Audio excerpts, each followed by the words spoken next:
conference. So a lot of the stuff that we're going to talk about is the same as far as the process that we had to go through in order to accomplish our task here. Our task was to come up with a scope and sequence for our phonics instruction. The four of us went, as well as Julie McGraw, who regrets that she can't be here tonight. So a lot of the stuff that they talked about as far as the process is going to be the same. We had a separate facilitator, so we worked in a different group. Our facilitator's name was Finale, and she was actually from California. So she didn't really know a lot about the Common Core and what we're doing here in New York State, but she did make other people available to us who could help us with those kinds of things. Our question was, have we researched the ELA and literacy curriculum of the Common Core to become familiar with the content and scope of the project enough to sequence, calendar, and plan for effective instruction? So we wanted to make a scope and sequence to plan out our goals and how we were going to reach those goals on a weekly basis. We also had to set up a timeline similar to what the math group had done. We sort of just laid out what we wanted to do and how we would get that done by Friday afternoon. And we really struggled with this the first couple of days because we kind of changed directions. And we went there with our original task, and we found out that we might not want to do that. So we made a quick call to Amy, and she okayed that we went the direction that we wanted to go in, and then we had to call Kay. And she copied a lot of materials for us and brought them to the conference. So the lady there was really impressed that our school would do that for us. So Wednesday we really went to work, and again we were unpacking. It was looking through the lessons and deciding what we needed for materials, what the lesson would be that day. And Thursday continued, and Friday we were able to walk away with our units 1, 2, and 3 completed, and that's all that's out at this time. And Callie, First grade only had the first 2 of 8 units out, so I was able to go through the 2 of them. I have to wait for the rest. So day 1, we just had our open activity. We talked about ourselves. We got to know our facilitator. We created our team contracts similar to the other group. We made sure that we were on task. We had the components. We had a brainstorm, made sure that we had all the different things that we needed to reach our goal. We created a checklist, a timeline, and we created a rubric that just showed that to make sure that we had a goal at the end and how well we met that goal. And again, part of the constructivism ideal involves the things like brainstorming and creating graphic organizers. So those are integrated into this conference as a way to help us as teachers understand how to put those into our daily teachings. You know, so those are the things that we did to help us learn about constructivism. Components of our task, we decided we would need to access and download Engage New York, which is the wonderful website that has everything on it that we need, pretty much. That we would overview content for first and second grades and select appropriate materials, print and assemble into 3 reminders with Kay's help. We were able to get that accomplished. We met with Trina, who was our BOCES literacy coach, who was there with another team, but we were able to use our dance card, invite Trina in to meet with us and help. She helped clarify many of our questions, help us make sure we were heading in the right path, which changed a lot through the first couple of days. So we did come away with something we could use. And we used our time to plan training and sharing this information. Part of what we did was discuss coming here to present to you and going back to our faculty meetings and presenting to them. This just sort of shows you our brainstorming, how we had one idea, and then throughout the week we sort of just chicken scratch, and we're tossing out and adding things here and there. So definitely trust the chaos, like I said at the beginning. It certainly was. Evidence right here. And And this is just the steps to reach our goal. First was access, engage New York. 2, overview the content. 3, assemble it. 4, meet with the BOCES literacy coach. And 5, plan for training and sharing on our next meeting days. These were different resources that we used. We used the kindergarten year to develop their scope and sequence for phonics, so we used that as an example. Different materials that we have gathered throughout many years of teaching those grades. Nancy was a principal at the middle school, right? She was a principal at, in California, and she brought her iPad and had a lot of different resources that we were able to use. Our dance cards, we used the Common Core, and a couple of different websites that we used to help us. And these are just our rubrics that we used. Rubricstar for Teachers is a website that creates your whole rubric for you. You can change anything you want, but if you don't want to create your own, you can choose from theirs, which is very, very helpful. This is just a process that we did on day 2, just to give you an idea of what we did every day, similar to what the other units shared. Day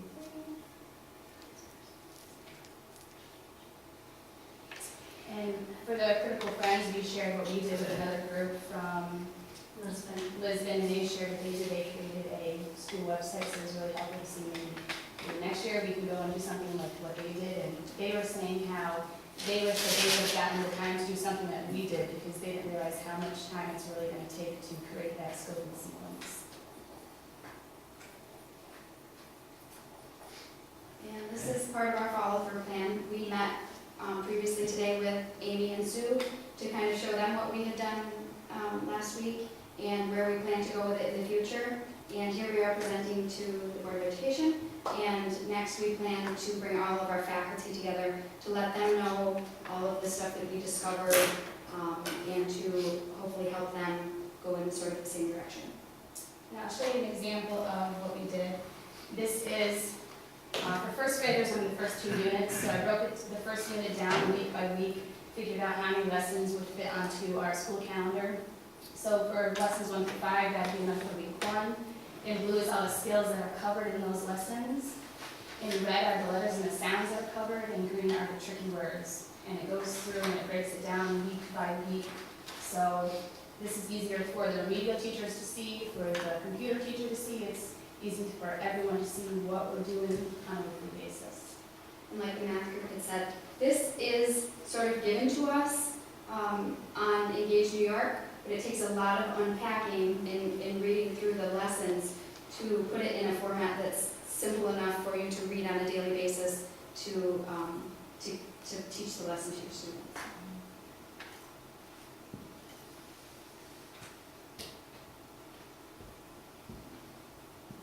This is just an overview of how it would be beneficial if we were able to purchase the New York State skills. They had everything for us. It's Common Core aligned, and that way, from grade to grade, everyone would be on the same base. This person or this teacher would know exactly what they were coming from, and same for the students. The students would know that they knew what this tricky word was because they learned it last year. They would understand that terminology that we use with them. And lastly, we would like to thank you all for allowing us to go to the Constructivist Conference. I think we would all agree that it was very beneficial, and I think some of us are interested in possibly going next year with a different task in mind. You mentioned that the person presenting from California wasn't familiar with your New York State Common Core programs.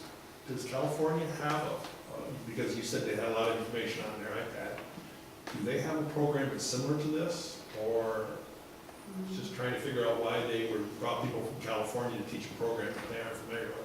Well, they aren't necessarily coming here to teach us, specifically to teach us how to do phonics in New York.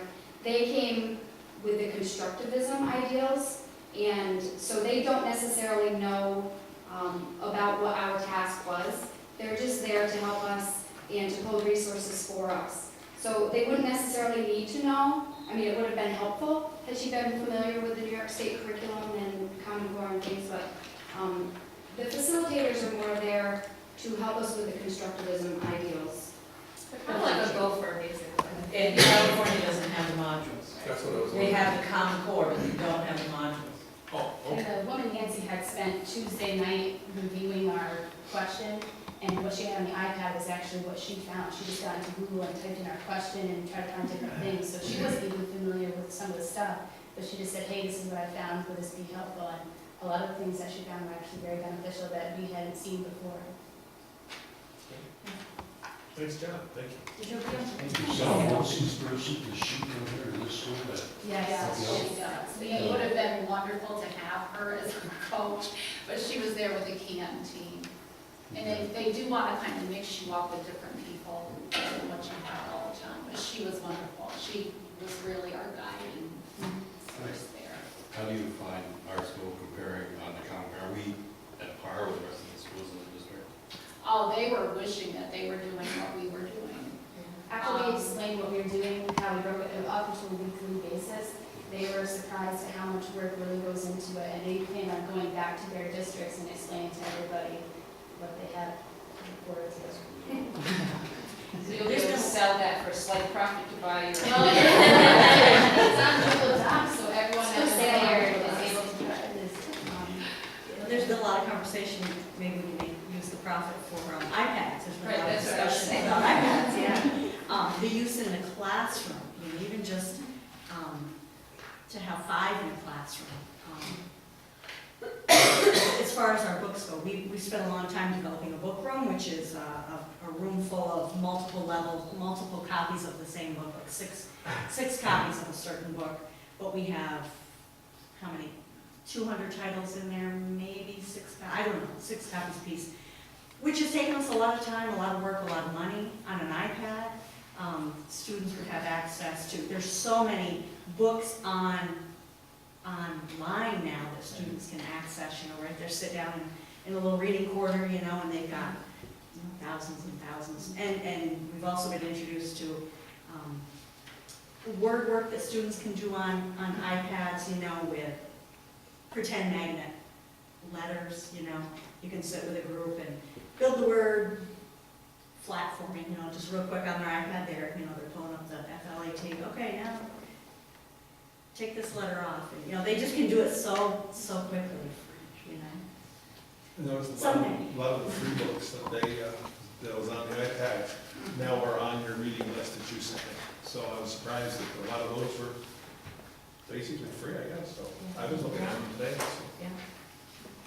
But thank you. I finally felt it's been a lot of years that we've kind of been going our own ways. And this was a way to bring us all together.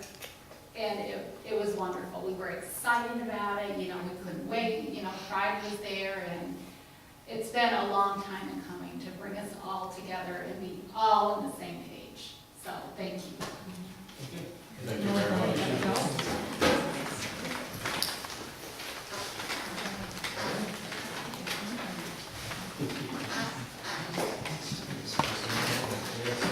Thank you for your time and your dedication.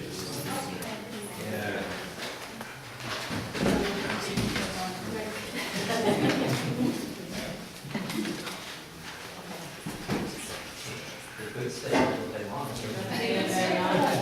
One of the things I did want to say about our computers, that conversation I don't know if I talked about, what we are starting to do is go through all of these. So all of these in this room are going to be replaced with desktops, laptops, thank you. So that these that are left now will go back out in the classrooms. So classrooms are going to start to have more of these in them. With the testing in 2014, where every student will have to take their assessments on laptops, we are going to be buying more and more. So we will be having 24 coming in any day, and we have gotten money back through a lawsuit about through Microsoft, so we'll be getting probably another 24 laptops. And that still doesn't scratch the surface of what we're going to need for 14, 15 to do the testing. Because every student has to have their own laptop. Are we going to continue to purchase Dell products or maybe switch to a different vendor? At this point, Dell is giving us the best offer. So that's it. Rick, our computer guy, went through it along with Rod Hoover, and they priced several different companies, and Dell still gave the best. And when we get these, we are getting 80 of them. So they are aided, which is helpful. Except for when we get the money to like Microsoft, that won't be aided. But that is 3 months, like a monthly. Now, if the student brought in their own laptop, can they use it for testing or is that? What, obviously you have to make sure there's certain things not on it, cheap things, you know, this and that. So the answer is probably no, unless their laptop comes in a week ahead and it's reprogrammed and it doesn't leave the school. Because things can't be added and functions and, you know what I mean? So that's one of the difficulties with this, is that everybody has to have the same.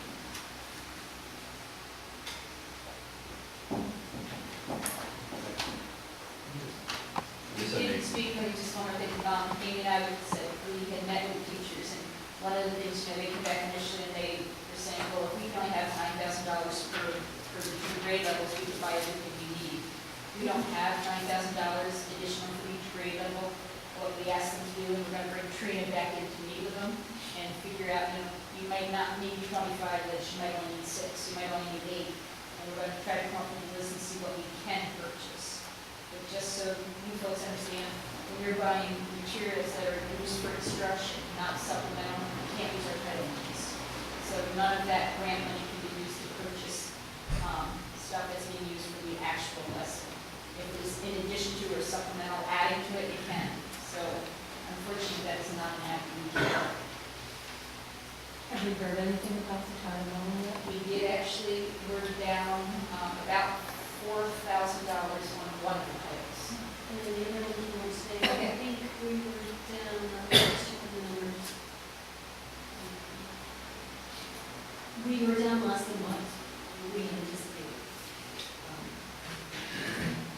I want to say we were 14, and we estimated 20 or 15, estimated 20. We're down 14,000, or we got 14? We're down 14, or we got 14? We were down 14,000 instead of 20,000, and we were over. So we did a little better than we projected.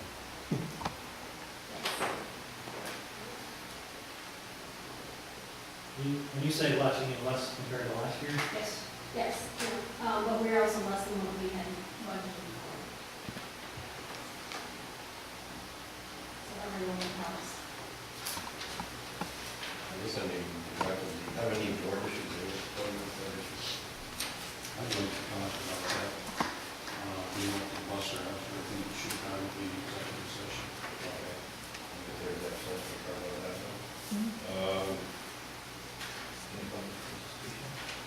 This is more public. So down to Mr. Carter, Mrs. Vogel, our reps for the Dawson Council, you're going to go through. Is that the Dawson program? Webinar, August 6th, 8th. Anybody else interested, Dave? So was that, Oh, okay, so you will take care of the registering? the one I was signed up for, was the one I gave? Yes. Should we go into the physical education schedule and discuss that?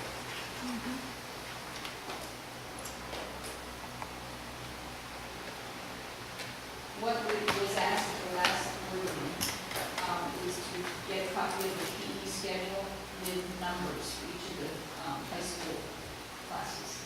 So that was incorporated on your agenda. If you look under PE for 2013-14, it's obviously fairly easy to figure out. I'm not trying to insult your intelligence. If you look across on the thing, it says Brewer, Coon, and PE 3. One is first period. The blocks are slashed across. The top of the block are the days 1 through 5, because we're on a 6-day cycle. The bottom of the block is 2, 4, 6. So if you look under the first column, it says Brewer, and it has elementary PE, so there's not numbers, it's the elementary or whatever the class is. If you go over to Coon, he's got a high school PE with 24 students on days 1 through 5. So everywhere that there's a high school class, the numbers are listed. I don't know if anybody else has had problems getting the computer to go down. If you hit the, show me, page down on the top right corner, it actually makes your screen go down. I was not doing it for a long time. I just use the arrow. Yeah, mine didn't do that either. And they're supposed to do 5 classes a day?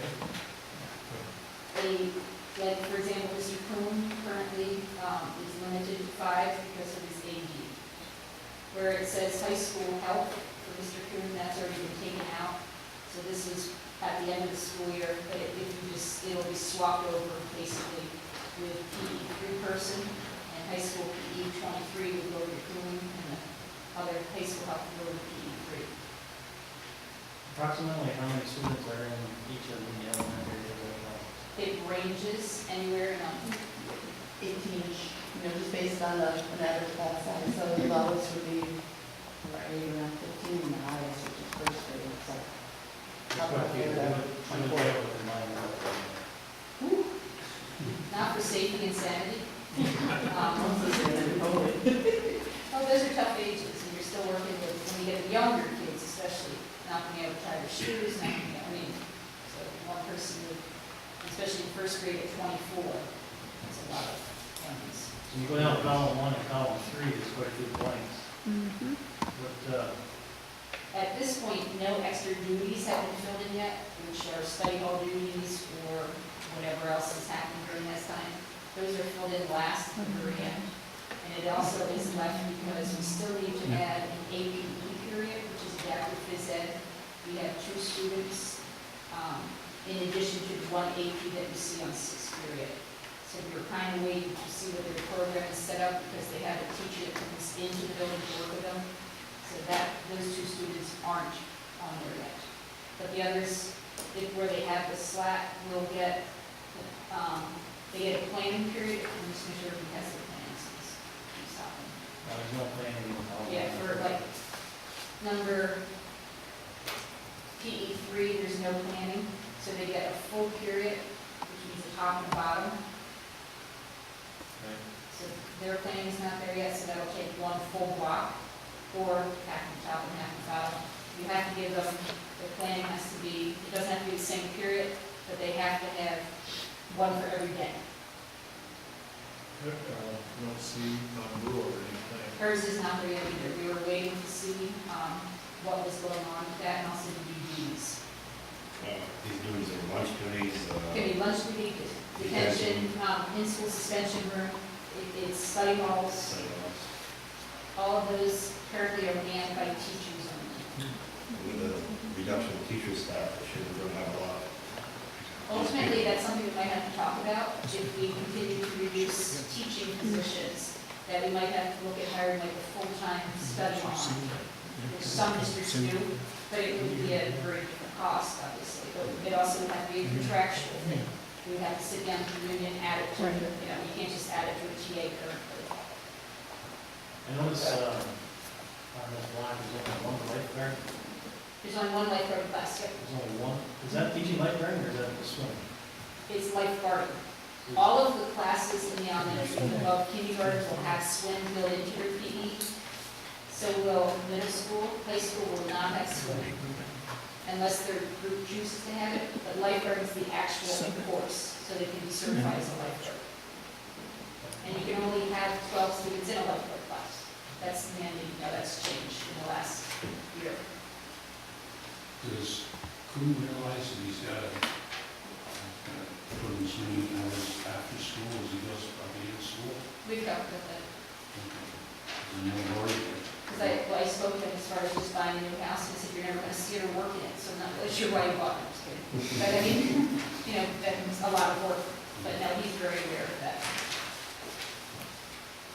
This helped me to better understand our PE classes here, so thanks for putting this together. It was about 14 to 15,000. So we did a fair better than we had anticipated. Say that again? It was about 14 to 15,000 that we lost instead of 20. So, the silver line was very fun. Bittersweet. Yes. Too big. Ideally, it would be a gaming competition. Does anybody have any other questions about the schedule? Not, is that Becky, or you have something you want to present? What's that? You want to do a presentation from her?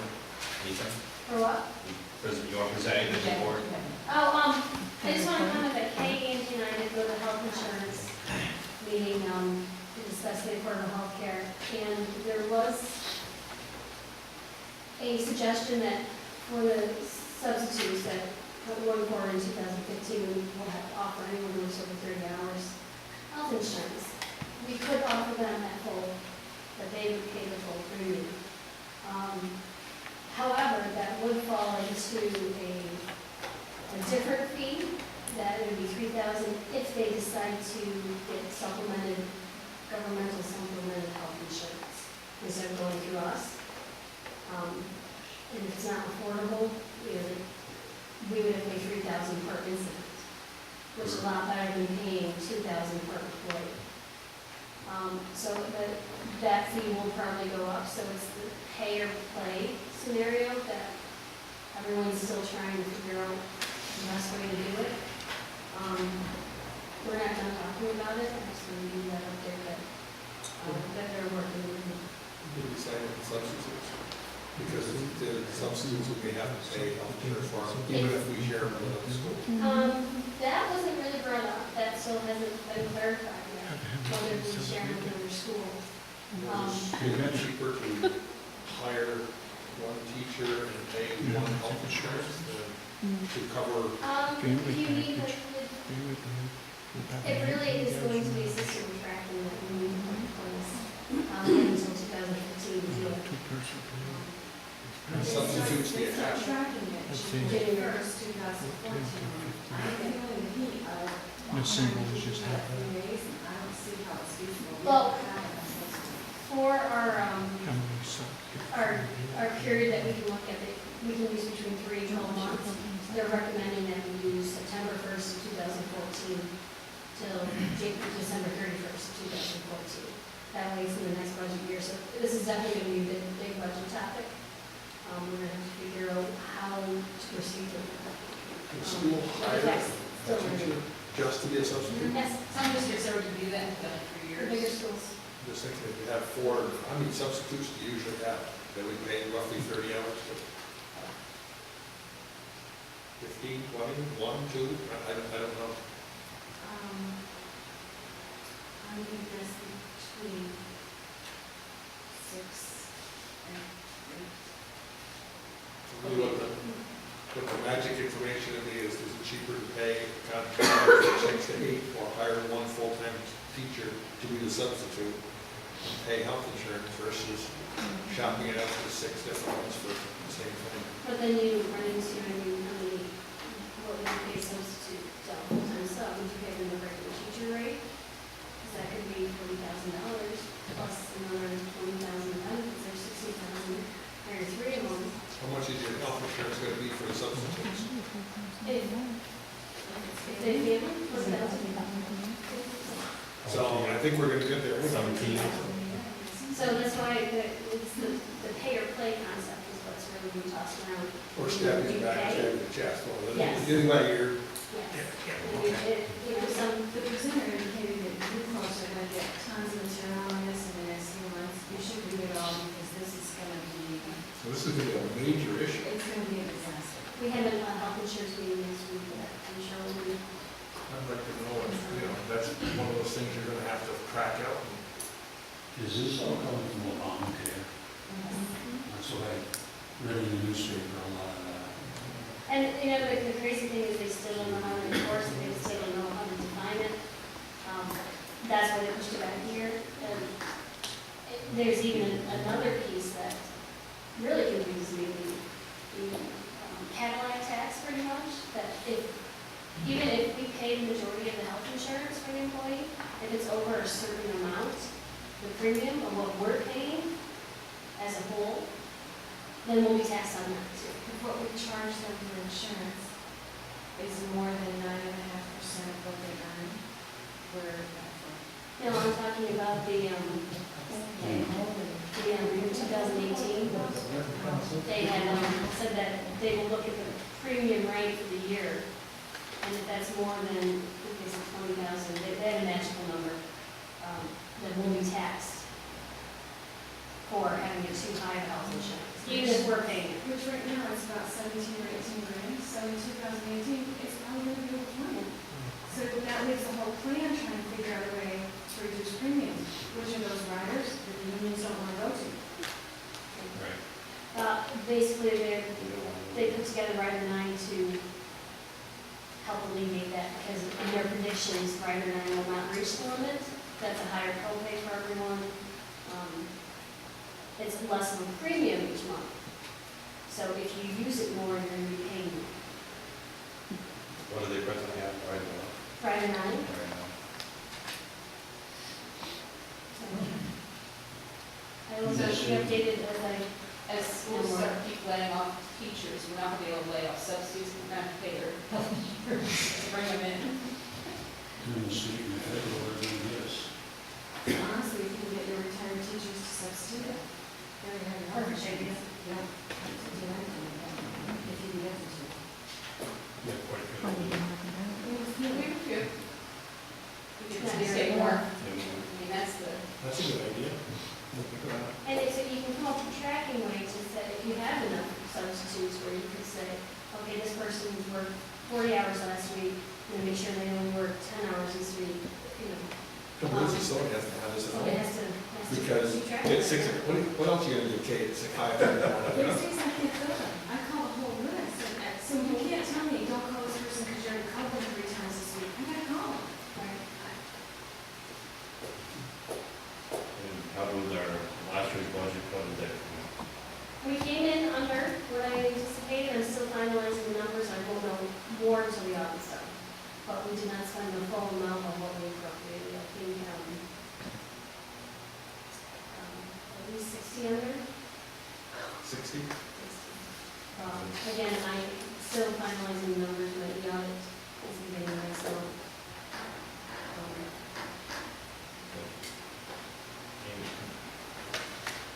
This is a brief presentation, just as a follow-up to the question, Reggie, that you had last week about how we could achieve more enrichment in the classroom.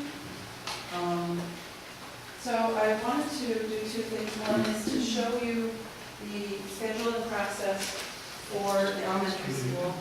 Elementary schools haven't had to have rigid schedules beyond what their special schedules were until about a year ago.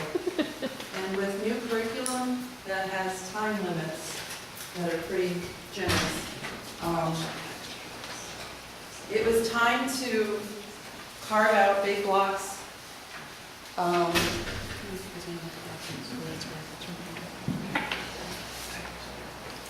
We had to carve out time to help support our teachers to be able to match their 60 minutes of instruction with the 60 minutes called for in the, say, the Common Core modules that are provided by the state. So this is an overview of that. The real point of showing you this isn't the schedule, is to show you the little yellow islands called AIS. So we need to provide remedial services to all of our students who are at risk of not meeting standards or who are well below grade level. What we've done in the past is use models that lots of schools have used where we've got certain grade level remedial specialists, say kindergarten through second. We've traditionally had Julie McGraw and Pam Stevens for the last couple of years. Any overflow and that burden falls on teachers to provide that AIS, all the while figuring out what to do with the other students. And that it's a fine model, and I'm not saying that in future days, if we don't have enough remedial staff because of budget cuts, we wouldn't have to go back to that, but we're not there. So the new model is, it's called modified flooding. Flooding is an all hands on deck. Everyone over here is a remedial specialist. Instead of Rick being a 5th and 6th grade remedial specialist, he is now a K through 6 remedial specialist. So if kindergarten has all of their students who need tier 2, 30 minutes a day, remedial reading or remedial math, they're all going to get it at the same exact time. So what that leaves behind is 2 other special populations of kids. Kids who are on grade level, but maybe they're just struggling with skill. Kids who are struggling with anything at all and are craving something more. What it also leaves is, because we have 2 teachers at each grade level, 2 teachers capable of delivering that. Tier 1 is on grade level supports. There are plenty of kids who would stand to benefit just from tier 1. They don't need to go back 6 months. They just don't get what you just taught them for 60 minutes in class. They need more practice. They just need more exposure to it. They need more hands-on. They need something to get over the hump. Fortunately, whether they use Envision Math or the new modules put out by New York State, they have a lot of practice and review built in. So it's not an exceptional burden on our teachers to come up with yet another activity for students to do. It's there, it's built in, students can get more time if they need. And then we have other students who I had the first time, in fact, I got it 5 minutes ago, 5 minutes in, and I'm now doodling in my notebook. I need more, I'm craving more. I'm way above grade level for reading. I crave something creative to do. I want to extend what it is we've been reading in there. I don't want them slowing me down. I need to move forward. I need to be on a different pace.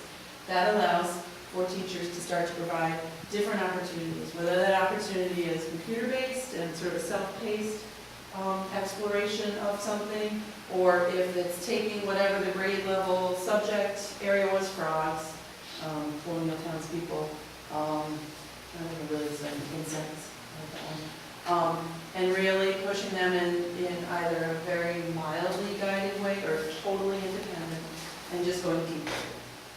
And that is what we'll be working on for this next year. So that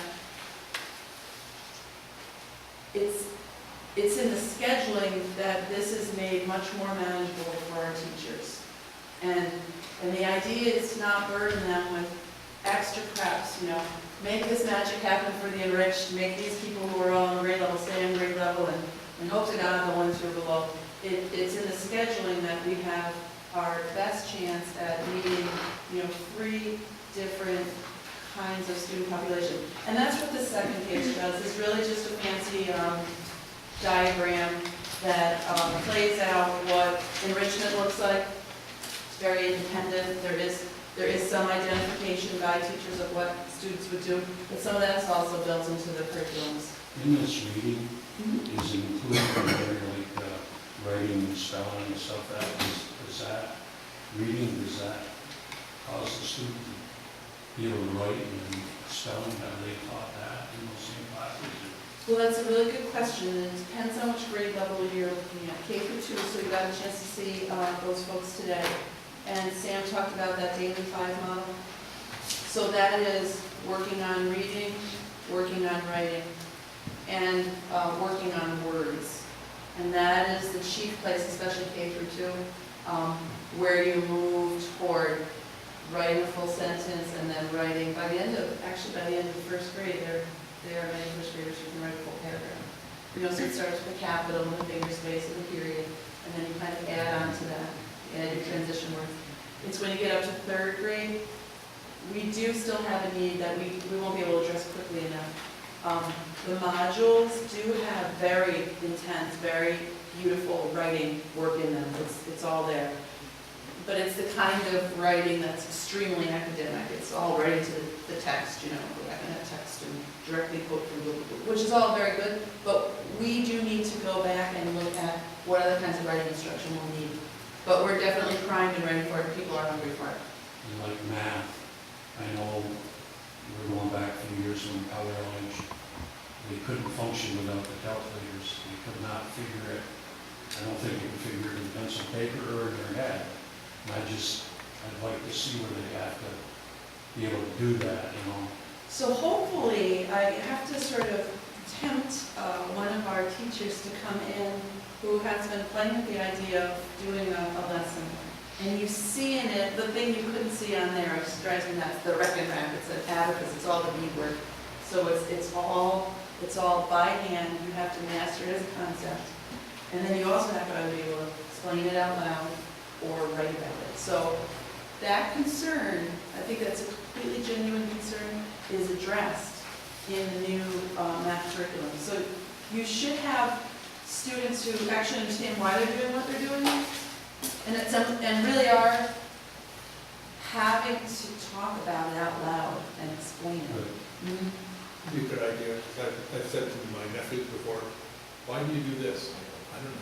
They tell me so. That's fine. Did you ever ask why? No. Okay. And the work that the math group did, those folks just blew me away. I mean, I knew they were capable of those things, but to have created that in such a short period of time, they will plant the seed of enthusiasm that will grow and prosper. They have done the deep down dirty work necessary to really wrap heads around and make all of this excellent curriculum be a reality, not just something in a book. Well, it's a good way to spend the money if you've got teachers that are willing to go and do that and then bring it back and explain it. You know, they're spending money that And way. we can't say here's Common Core, and this is what we expect without giving them the tools to be able to implement it. And interestingly, both for the New York State math, the math modules, and even the skills strand, which is what the phonics team was talking about, they had their moment where they said, wait a minute, this is the best there is. This is the most efficient use of our time with the likely highest payoff for our kids. But that, like, they needed to come to that all on their own. I mean, to have Kelly gushing over phonics, I joked with her earlier, I'm like, we going to the phonics geek, it's so thrilling, but, you know, you gotta be excited about it. So they were, and they came to that on their own.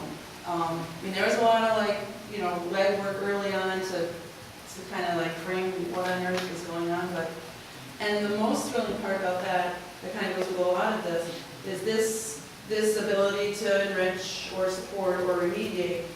They really regard Trina, who is a very unique personality and was not warm and fuzzily accepted at the beginning of the year. She's our literacy coach. And they regard Kate, who's our math coach, as true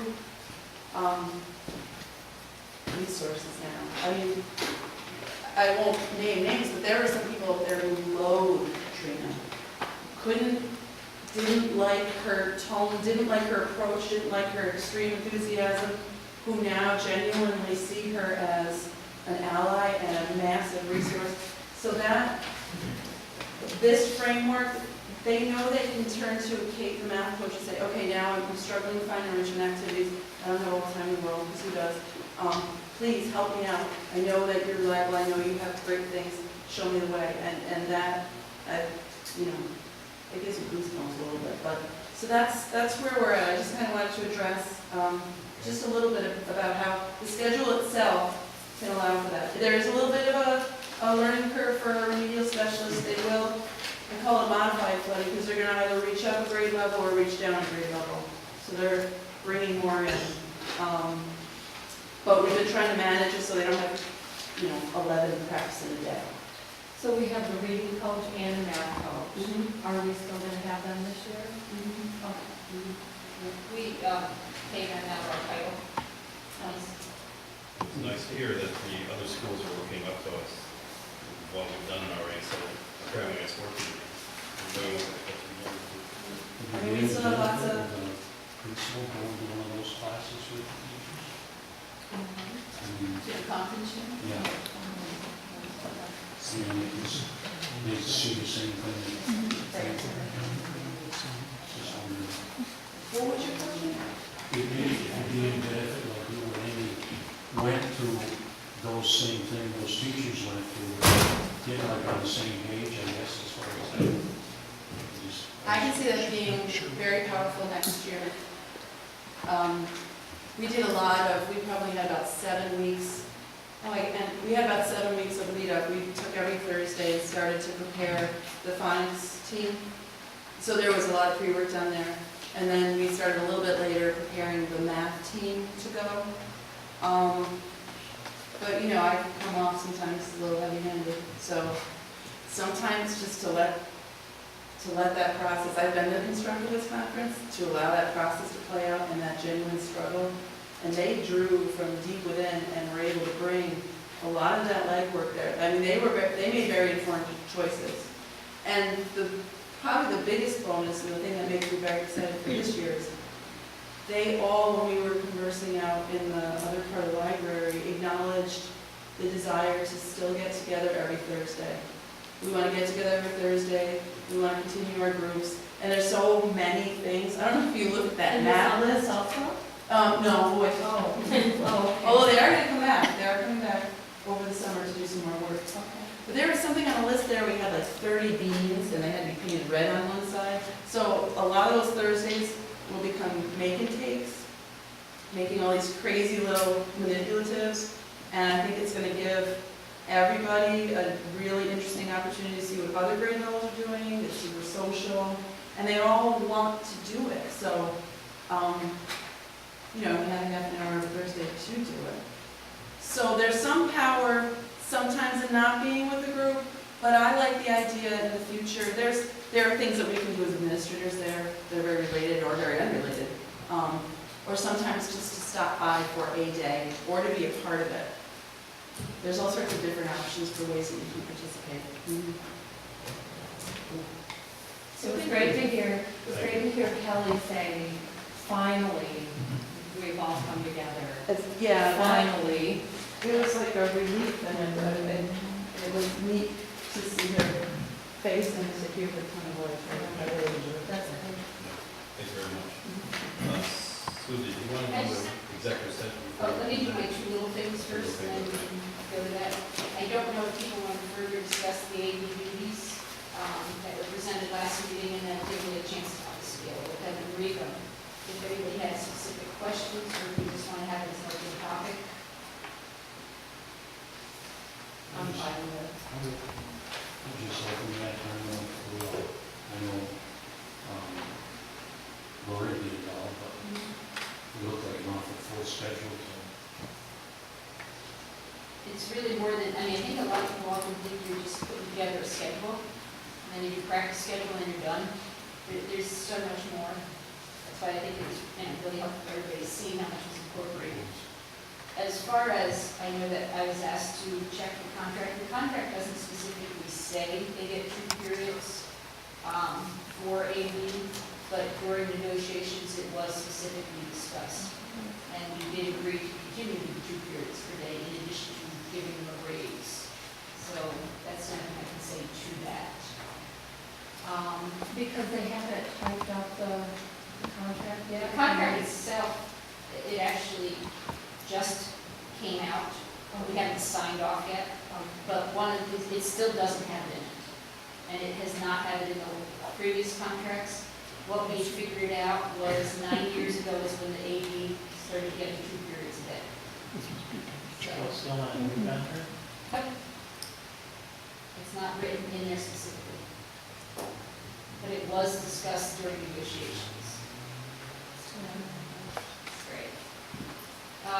One other thing for AP score results, just to preview. Amy's on vacation tonight, so Amy's visiting her son.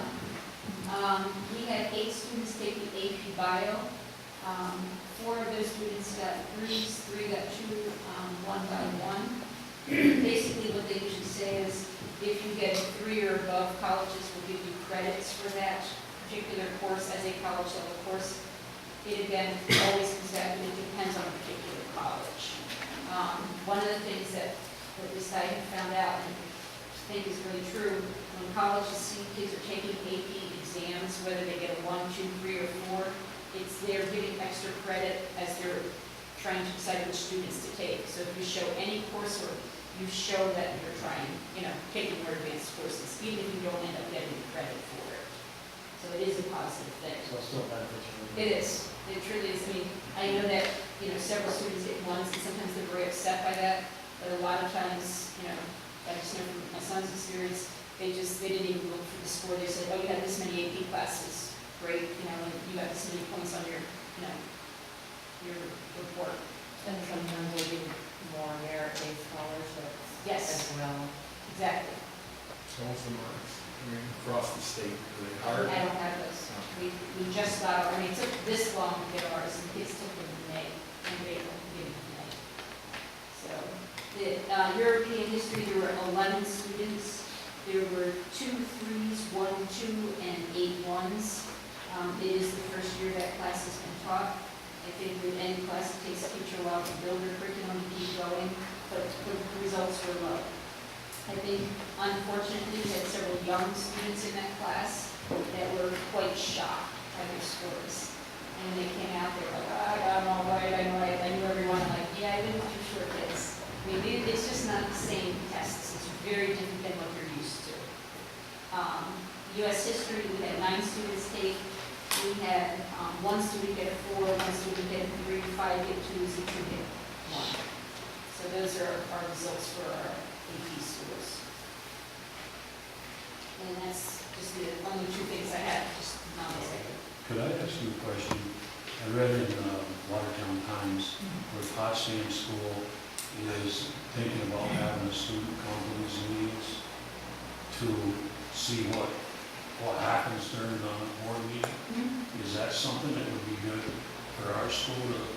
Years ago, and I don't know if you were on the board at that time, they were mandated to come as part of their government course. And seniors, they had come so many times, and that kind of just got dropped by the wayside, which I always thought was very unfortunate, because I think even if you have to go to 1 or 2 of them, you at least start to realize there's something else going beyond your day.